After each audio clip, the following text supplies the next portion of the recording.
माला एक बहुत ही सुंदर और पढ़ी लिखी अमीर घर की लड़की थी, लेकिन उसे एक बहुत ही गरीब घर के लड़के सूरज से प्यार हो जाता है।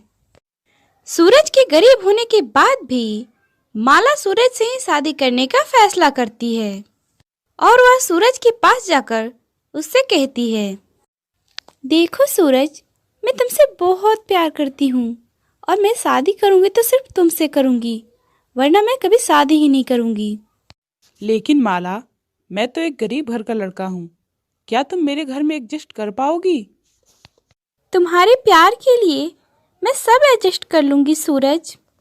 माला के प्यार के आगे सूरज हार मान लेता है और उससे शादी करने के लिए तैयार हो जाता है। माला की माँ भी इस शादी के लिए मान जाती हैं और वह उन दोनों की शादी बहुत ही धूमधाम से कर देती हैं और वह माला की विदाई के समय उससे कहती हैं, बेटी, तुम और सूरज अगर मेरी बात मान लेते तो तुम दोनों मेरे पास ही रह जाते तो बड़ा अच्छा होता। लेकिन इस बात को सूरज नहीं मान रहा है माँ। हम वहाँ रहकर भी आपका बहुत ही अच्छे से ख्याल रखेंगे, आप बिल्कुल भी चिंता मत करिए।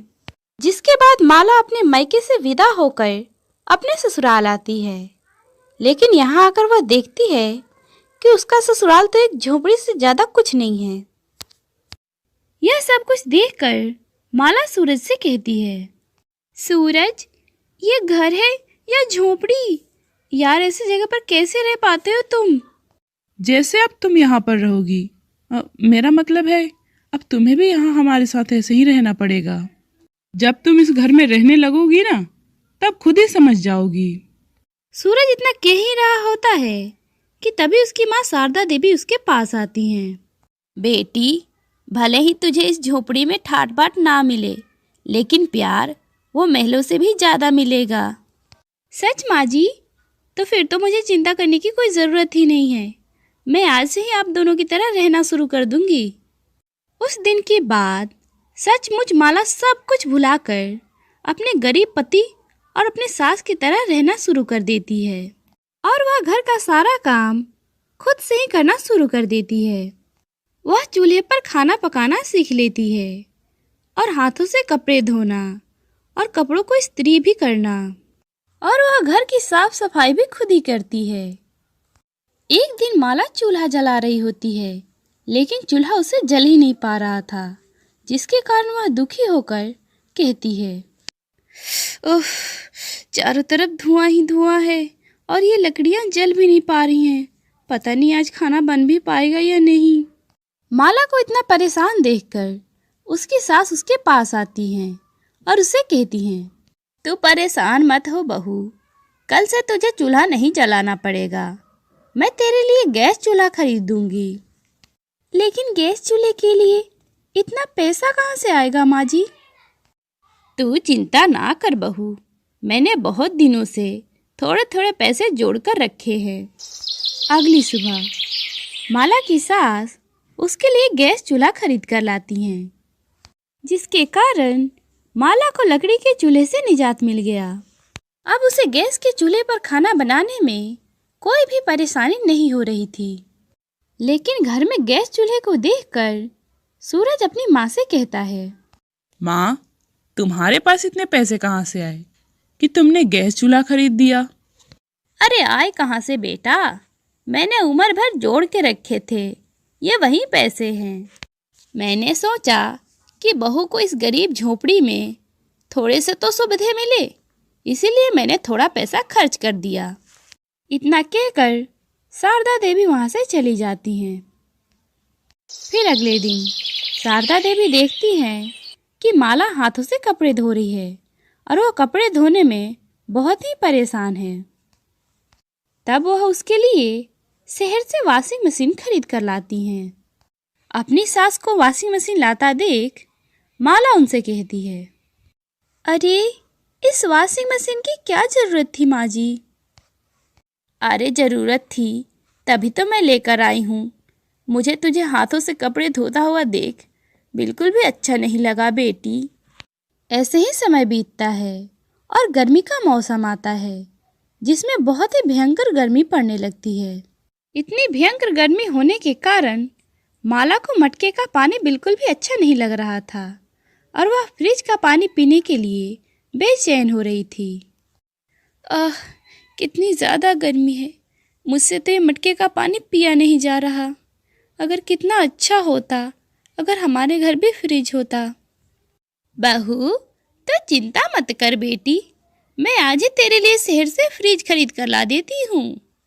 फिर शारदा देवी शहर से माला के लिए फ्रिज खरीद कर ला देती हैं। अब माला को मटके का पानी नहीं पीना पड़ता, अब उसे ठंडा ठंडा फ्रिज का पानी मिल रहा था। फिर कुछ दिनों बाद माला हाथ के पंखे से परेशान हो जाती है और गर्मी भी काफ़ी पड़ रही थी।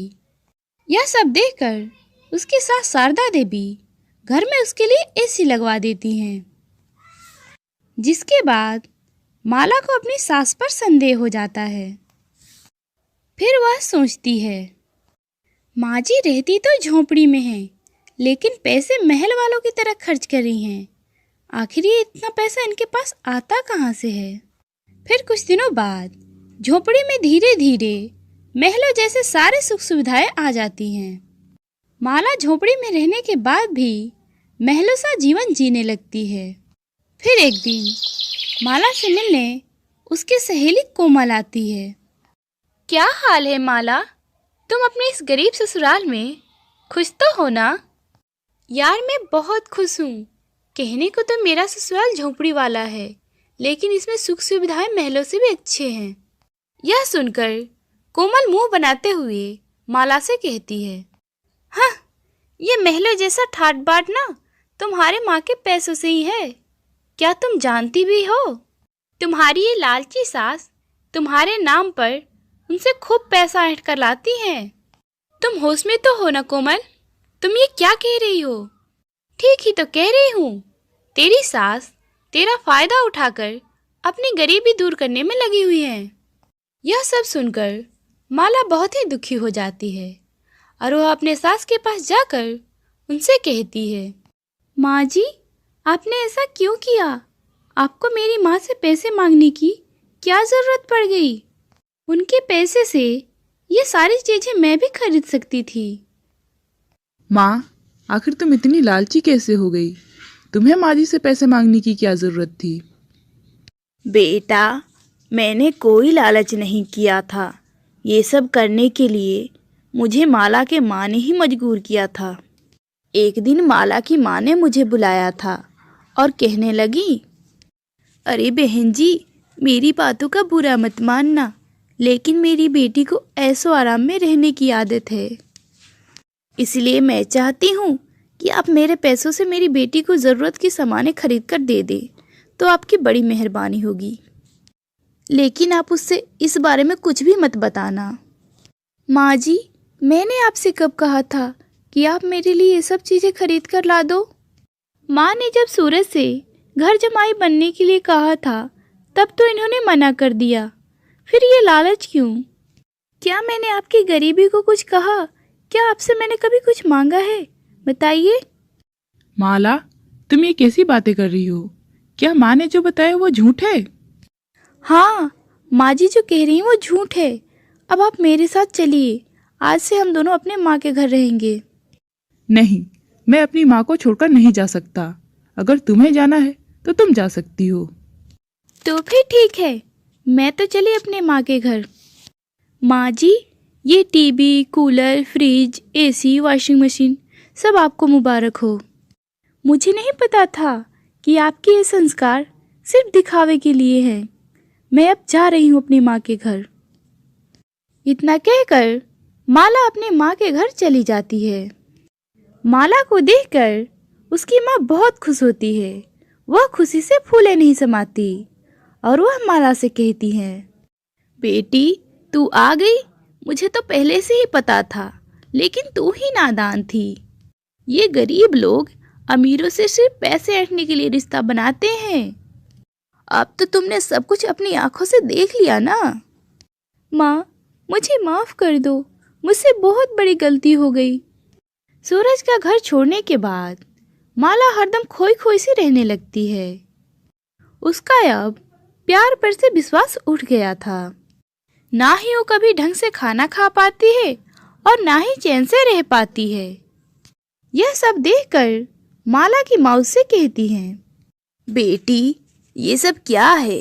तुम उन गरीब लालची लोगों के लिए इतना परेशान क्यों रहती हो? माँ, पता नहीं हमारी खुशियों को किसकी नजर लग गई। जो मुझे पलकों पर बिठाकर रखते थे वो आज इतने खुदगर्ज कैसे बन गए? अरे बेटी, ये गरीब लोग होते ही ऐसे हैं, तुम इनके बारे में ज्यादा ना सोचो। माला की माँ माला को इतना कहकर उसे दिलासा दे देती हैं। ऐसे ही कुछ दिन बीत जाते हैं। फिर एक दिन अचानक ही माला की माँ की तबीयत बहुत ज़्यादा खराब हो जाती है। वो अस्पताल में भर्ती हो जाती हैं। फिर उन्हें अपने किए हुए गलती पर बहुत ही पछतावा होने लगता है। तेरे ससुराल वाले बहुत अच्छे हैं, उनसे वो सब करने के लिए मैंने ही कहा था और मैंने तुझसे झूठ बोला। मुझे माफ़ कर दे बेटी। अपनी माँ की बातें सुनने के बाद माला को अपने ससुराल वालों पे बहुत गर्व महसूस होता है और वह बहुत ही खुश हो जाती है कि उसके ससुराल वालों की इसमें कोई गलती नहीं है। वो अपने पति और अपने सास से माफ़ी मांगती है और कहती है, माँ जी मुझे माफ़ कर दीजिए, ये सब मेरी माँ का किया धरा था, लेकिन मैंने सच्चाई को जाने बगैर आप लोगों पे आरोप लगा दिया। माला की बातें सुनने के बाद वो लोग उसे माफ़ कर देते हैं और फिर सब मिलकर खुशी खुशी रहने लगते हैं।